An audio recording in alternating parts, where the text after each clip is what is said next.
Well, hey guys, Brother John here. So good to be with you. And today is a rebroadcast, and I'll tell you why. I have produced many episodes, 80 or so. But when I started this podcast, I had like about 5 or 6 people listening, and that was it. And so there is some good stuff. I think there were good stuff. And so I'm going to rebroadcast them every once in a while so I can get them out now that our audience has expanded. So I hope you enjoy this 5 tips for growing ensembles. Praise God from whom all blessings flow. Praise Him, all creatures, praise His good. Praise His most good. Praise Him, because praise Him above. Praise Him above. Praise Father, Son, and Holy Ghost. Hey, it's Brother John here, and it's good to be here with you today on the Monday Morning Worship Leader. I don't know how Sunday went for you. Sunday always seems to go pretty well for us. We have our hitches, we have things that happen, but by and large, we have a great team that really does help in worship. And so it makes Sunday such a beautiful time of seeing God's people all working together. Now, if you've been tuning in to this podcast by the way, we are now firmly in the double digits in this podcast. This is the 11th podcast. I'm so excited about that. That just makes me happy. And so I just look forward to the weeks and the months and the years that we get to have this conversation about my favorite subject, and that is the subject of worship, and it encompasses so much. But I wanted to talk to you again. If you know me, if you've been tuning in for the past 10 episodes, now 11, you know that I'm an inclusivist. I like to encourage people to serve with their gifts and to be able to use them for the Lord. Not only just a couple of people that are very talented, but I want to use as many people as I possibly can. So I've had this kind of philosophy for many years, and to have this philosophy and have it work for you, you have to have some ways to build ensembles, or else everything around you fails. And that's one of the reasons I do believe that we see a lot of churches today with just being led by small groups, because it's easy to manage. It's not as intimidating, and I get it. But if you're like me and you're wanting to take a leap and you're wanting to grow some ensembles, then I just do want to talk to you about that and give you 5 ways.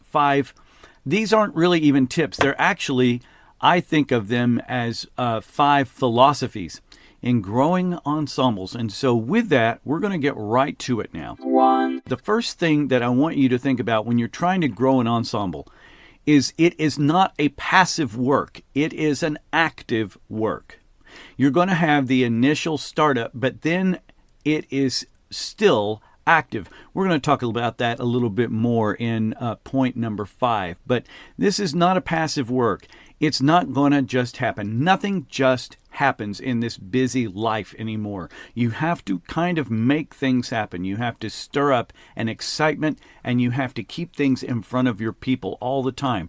It is an active thing. And so as you're thinking about this ministry, you've got to, first of all, take stock and see, do I have the kind of time and energy that it is going to take for the long haul to keep this ensemble going and to continue it and make it better and make it shine? And that's really the big question that you have to think about. Not, can I spend the next 2 weeks getting this ready and then explode and then not worry about it anymore?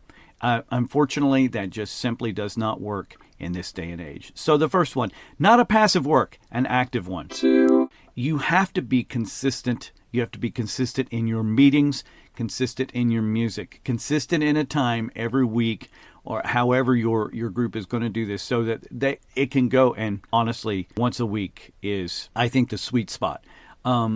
So it can go in the calendar. It becomes part of some person's weekly liturgy, life liturgy, where they are constantly going, okay, I have that 7:30 practice. It's a non-negotiable. I need to be there.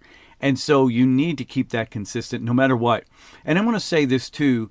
You need to be consistently having new music in front of them. You need to consistently be working on things. You need to consistently have goals in front of them. Everything needs to be consistent. You also need to start consistently, end consistently. Your folks do not need a surprise ending of, oh, we're just going to work on this till we're done with it. No. For instance, I will tell you, choir rehearsal on Wednesday nights starts at 7 o'clock. Choir rehearsal on Wednesday nights ends at 8 o'clock. There have been a couple of times I've ended at 8:02, and I've apologized. We end at 8 o'clock. It's very important that I get my people out, because my people have given me an hour of their time. So I need to be, number 2, consistent in my approach to this growing ensemble. You need to create an ongoing growth infrastructure. You have to think about, first of all, what you have now, but you need to stay one step ahead. If you truly think this is going to be a growing ensemble, then you don't need to plan next year for it to be the same size. You need to have that next step in front of you, one step ahead of the growth curve of your ensemble. You're going to be forgiven if you have like a ballooning moment, but you need to be able to rein that back in and be able to keep it under control. Growth infrastructure that would be helpful, are things like constant contact for email, planning center online for communications, and for just for people control. Having music, again, going back to number 2, but having music constantly in front of your people, having this constantly happening, this infrastructure, planning for growth. I can tell you something right now. I'm having a problem, and this is one of those that it sounds like a brag, and it sounds like some people saying, oh, well, that's a good problem to have, but it's still a problem. My problem right now is I have an orchestra that's growing by about one person a week, at least lately. It just keeps growing and growing, and I am running out of room on the platform. And because of the chemistry of the group, I'm personally not ready to divide it or take shifts or anything like that. I just don't think that would help the chemistry of this group. So these are some things that we have to deal with, some things that we have to pray about, some things these are the things you need to be thinking of when you're not at work and when you're off hours. This is the stuff that should occupy you. What is my ongoing growth infrastructure? Make this a year-long focus.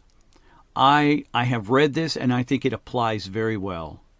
If you're wanting to start a new group, only start one thing a year. So, for instance, say you're wanting to start a youth ensemble. Don't start any other group that year. Just that one ensemble.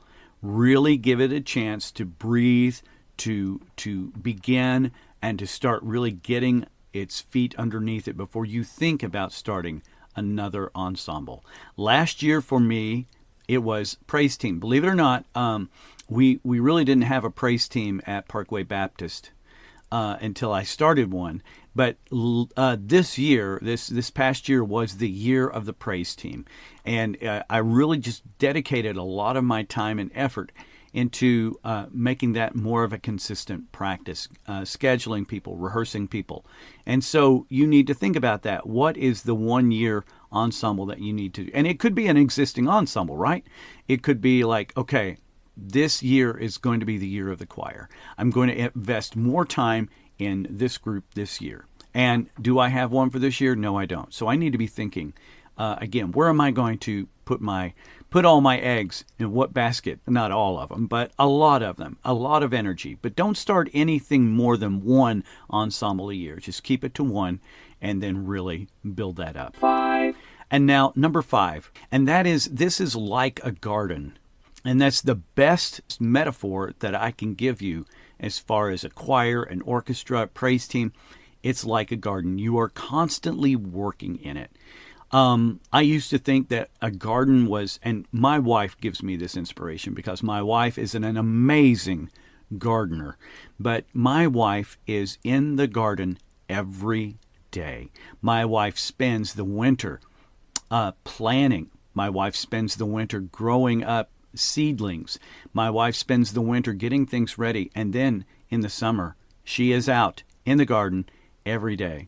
And if you weed every day, if you catch these little weeds and things when they're small, they're easy to take care of. If you catch little problems every day in your ensemble, every rehearsal in your ensemble, and think ahead in your ensemble to the next rehearsal, then it makes things a lot easier. It doesn't all fall on you at once and just nail you. Think of it like a garden. This is a marathon, not a sprint.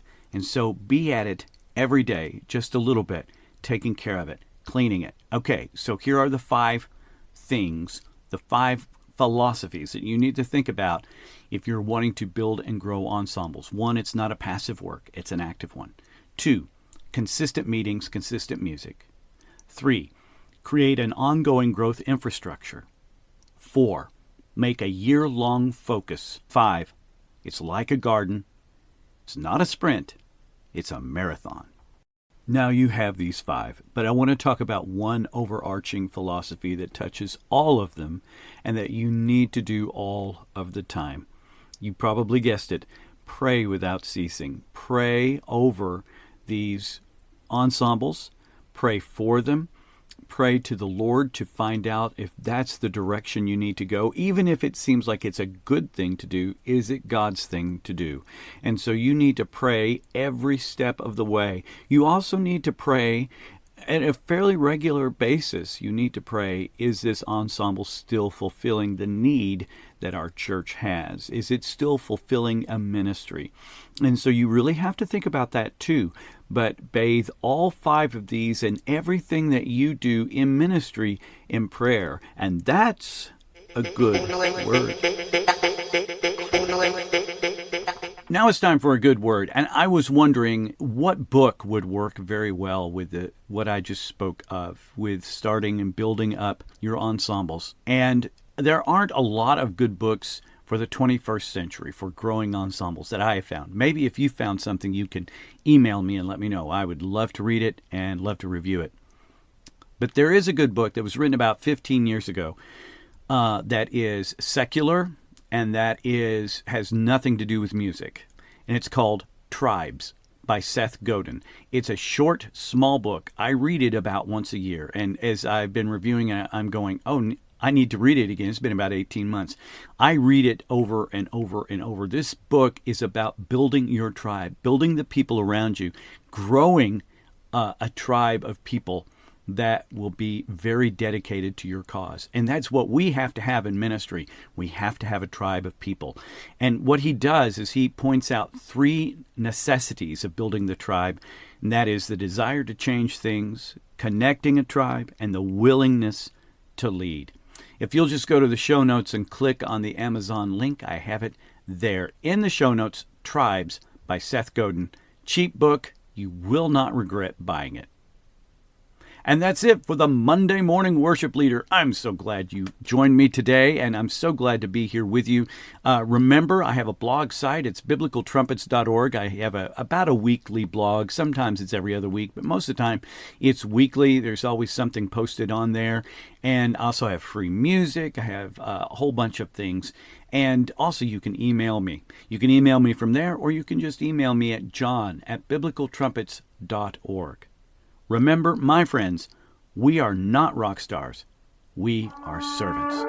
See you next week.